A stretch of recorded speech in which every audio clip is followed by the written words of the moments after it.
Today's conversation is sponsored by the Billy Keels Advisory Program. If you want to learn more about how to make your 9-to-5 optional, just go to billykeels.com/advising. Once again, that's billykeels.com/advising. The best way to easily eliminate imposter syndrome is one of the things that you're going to find is not as complicated as you think. But before I even wanted to do this episode, I looked up some information around imposter syndrome. And the Harvard Business Review says 71% of people will suffer from imposter syndrome at some point in their life. Staggering statistic. The Harvard Business Review says 71% of people will suffer from imposter syndrome at some point in their life. So it's absolutely no surprise to me, not a shocker, the quantity of people that I have conversations with that either come through LinkedIn, through a direct message, or people that are listening to the podcast that want to have a conversation, interested in finding out more about the advisory program. And one of the topics that without a doubt comes up every time is battling or dealing with imposter syndrome. And because this comes up so frequently, and it's also something that I've been through, it's something that's really easily to go through. And that's why it says when the Harvard Business Review says 71% of people will suffer from imposter syndrome at some point in their life, like I'm getting I'm getting the feedback. I'm seeing that this is a very real thing. So I thought I would address it here on the Going Long podcast with yours truly, Billy Keels. And you know, if I think about even early on, especially when I started looking at creating my own business, when I was in the corporate world, I've talked about in the past how I was creating time, right? I would get up at 4:30 in the morning without an alarm clock, by the way, but at 4:30 in the morning, and I would do more in the first 3 hours of the day than most people would do all day, but no one's bothering you. Think life was really good. I had my morning routine in order, doing things for myself. I started focusing on creating that time, making that time as productive as possible. I will, at a certain point, I would go through and then would get into connecting with people, reading through social media, got on LinkedIn, listening to podcasts, taking that theoretical knowledge, putting it and applying it to my life so that we actually became practical knowledge, applicable knowledge. And then there was also this other reality, which was as I started seeing things, as I started also traveling to the US, I would meet people, I was going to events, and I would constantly see people that were what I perceived to be so far ahead. So I was like literally drooling over their success. And I started saying to myself, like, I really want to be like them. I want to be like them because they were the people that were on stage. They were the people that were walking around that had the badges that said, I've got thousands of apartments. I've got this, I've got that, or I'd watch people. But the reality was, as I was drooling over their success, I wanted to be like them. I also wanted to just find my space. And I wanted to be comfortable in my space. And so I started watching, like, these are the things this is how imposter syndrome can start to attack you, right? That you're part of that 71%, because you start looking and you say, there's someone on stage, or you're watching a video on social media, and this person just quit their job because they've been investing in whatever. For me, a lot of the people that I saw were investing in real estate. So my own story was, I would watch somebody that just quit their job because they'd invested in enough real estate and they'd created enough quote unquote passive income. Then I'd see the other person that has 4,000 doors and they're still working in their job. And I'm like, wow, you've got 4,000 doors and you're still working in a corporate role. Like, I never really, in the beginning, didn't understand the concept. Or I'd watch one person that would be on stage and they just raised $250 million of capital. And like, there's this part of me like, oh my gosh, what am I not doing right? Like, how can I not be where these people are already? Some of them look like they were maybe a little bit older than me in life. Others look younger. And so that creates this whole like, oh my gosh, I shouldn't be here. I'm not worthy to be here. So it seemed impossible to me. So what I started doing is I started asking more questions and started asking better questions, because the better the questions you ask, the better the probability of getting answers that are better answers are. And so what I started realizing was, as I started answering better questions, was, you know what? There's more to these stories than just on the surface. So I started realizing these stories are really, really inspiring stories. But my story, and this is what I want you to understand, your story is unique to you. just like my story was unique to me.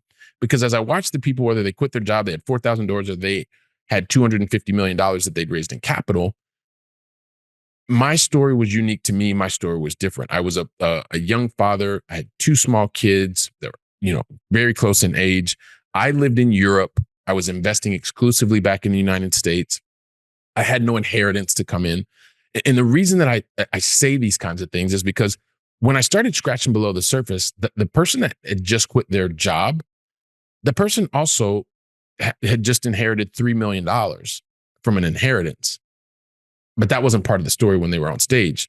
The person that owned the 4,000 doors didn't actually own 4,000 doors. They were something called a limited partner, and they owned about 1.25% of each one of those doors. So they didn't own 4,000 doors. They owned a small portion of those 4,000 doors. But the story was they owned 4,000 doors. And the person that had raised $250 million worth of capital, well, they did that with 22 other people as part of a group. And so what I started realizing when I started asking better questions and I started getting more of the answers, I started realizing, okay, wow, this story is part of the story, but it's not their entire story. So that's when I started recognizing that my story was unique to me, young father, moving up the corporate ladder, living in Europe, investing back. So that was unique to me and what I had done. And so that's where I started focusing on just me. Like because at the end of the day, the story is it's me versus me, just like it's you versus you. So what did I do? I sat down once I started to get this clarity. I was like, oh my gosh, listen, I need to figure out what are the goals that I want to be able to do? Where do I want to be able to go? And I've made no bones about it. I mean, even back in episode 409, I talked about it's not the end of the world if you miss your goals, especially if they're early retirement goals. I missed mine, but it didn't keep me from moving forward or continuing to progress, because that's one of the things that you want to continue to do all the time. So I got clarity on my goals. I then came up with my own ambitious plan that talked about not only the number of assets that I wanted to continue to stack, and I've talked about that in previous episodes. At the same time, there was a timeline that I put on myself that I wanted to be able to leave corporate. And you know what? That was once I got to the point where I knew that I was in a position that I could leave corporate. I wanted to make my 9 to 5 optional. It had been made optional. But it was one of the things that, I put that together. And then I wanted to do the work to be able to achieve that goal. So I had to become much more rigorous around the way that I was utilizing my time, using my time to be able to get to the goals. Now, I will tell you that focusing on imposter syndrome and overcoming it, eliminating imposter syndrome, it wasn't something that was super, super, super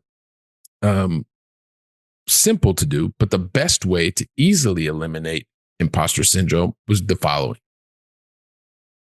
And hold on to your seats here. It was simply to do the work and focus on you versus you. Because at the end of the day, the accolades that other people have when they're on stage, or that you read about on social media, or that you see, number one, that's relevant for them in their life, in their context. And two, there's probably more to the story that you may not see. But you know everything about you. You know everything about your context. You know everything about your ability to go out and do the work. So do the work, focus on you, and continue to progress. Focus on you and continue to progress, because that's the way that you do the work. Now, I will tell you, imposter syndrome is something that creeps its ugly head up all the time. Even today, it creeps its head up for me. And the way that I focus on getting beyond it to easily eliminate it is to remember that this race is a marathon, number one, and it's just like it's you versus you, it's me versus me, because I need the reminder. I've found my space. Being able to find my space, can share the space is something that's in really, really important. Also, being able to connect with others. It's one of the main reasons also to love this podcast. Get a chance to connect with so many amazing people, especially when you've got just that little inkling that you want to reach out, you want to chat. These are the kinds of things that we can talk about. We can share ideas. Sometimes it's just one idea that unlocks it in your mind, and you're able to go out and you're able to move forward. You realize that it's you versus you, and you're doing the work and being able to serve more people. because I'm not worried about what everybody else is doing. I'm worried about where I want to go, the impact that I'd like to make in doing the work in my own unique space. And so this is the best way to easily eliminate imposter syndrome, is do the work and recognize that this is a race which is you versus you. You're going to get there. Even if you are part of the 71% that I talked about in that Harvard Business Review, I also want you to be and to have the tools to easily eliminate imposter syndrome. And that's the best way to do it. Focus on you versus you, continue to do the work, and you'll make the impact. So if this is not you, you're not part of the 71%, or if you are, share this with somebody else. Because I know you've talked to someone else about imposter syndrome. Share my story. I'm happy with you to share my story. I've been through that. It was part of my growth process. It's something that I still continue to deal with and work with. And this is how I work through it. So I wanted to share with you, give you this really actionable tool tip so that it can make things easier for you. Share today's conversation, share the episode. If you want to reach out, you can connect. You know how to do that. We make it really easy for you. But while you take today's episode, put it into practice, I'll be here ready for another episode. So until then, I want you to go out and make it a great day. And I want to thank you very, very, very much. Freedom! Today's conversation was sponsored by the Billy Keels Advisory Program. If you're looking to make your 9-to-5 optional and need some help, just go to billykeels.com/advising. Once again, that's billykeels.com/advising.